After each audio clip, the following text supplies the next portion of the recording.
সামনে বিশ্বকাপ, কোনো রকম ঝুঁকি না নিতে তাই এবারের ইন্ডিয়ান প্রিমিয়ার লিগ খেলতে মোস্তাফিজুর রহমানকে অনুমতি দিচ্ছে না বিসিবি। তবে সাকিব আল হাসানের ব্যাপারে ভিন্ন সুর শোনালেন বিসিবি সভাপতি নাজমুল হাসান। আইপিএল খেলার ব্যাপারে সাকিবের ইচ্ছাকেই গুরুত্ব দেবেন তারা। বিপিএল এর ফাইনালে আঙ্গুলের চোটে পড়ে সাকিব আল হাসান যেতে পারেননি নিউজিল্যান্ডে। তাকে ছাড়াই পুরো ওয়ানডে সিরিজ এবং অন্তত 2 টেস্ট খেলতে হবে বাংলাদেশকে। চোট সময় মতো সেরে গেলে 16 মার্চ থেকে তৃতীয় টেস্টে পাওয়া যেতে পারে তাকে। এবারের আইপিএল শুরু হওয়ার কথা 19 মার্চ। মোস্তাফিজকে বাধা দিলেও এই টুর্নামেন্টে সাকিব খেলবেন কিনা তা সাকিবের উপরেই ছেড়ে দিয়েছে বিসিবি প্রধান। নিউজিল্যান্ডে দলের খেলা দেখতে গিয়ে তিনি কথা বলেন সাকিব মোস্তাফিজের আইপিএল খেলা না খেলা নিয়ে। বিশ্বকাপ মাথায় রেখে আমরা সিদ্ধান্ত নিয়েছি মোস্তাফিজুর রহমান আইপিএল খেলবে না।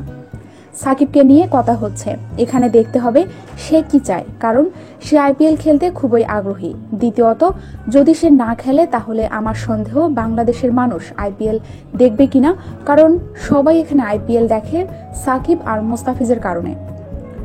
বিশ্বকাপের আগে আইপিএল এর মতো টুর্নামেন্ট খেলে ক্রিকেটাররা ঝুঁকিতে পড়ুক তা চায় না বিসিবি। সাকিবকে আইপিএল খেলতে আপত্তি না করলেও সতর্ক থাকার কথা বলেছেন নাজমুল।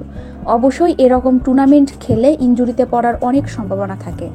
সব সময় খারাপ ব্যাপার হচ্ছে যদি আমাদের কোনো ক্রিকেটার এ ধরনের ফ্র্যাঞ্চাইজি টুর্নামেন্ট খেলে চোট জাতীয় দলের খেলায় মিস করে, আমার মনে হয় সে সতর্ক থাকবে।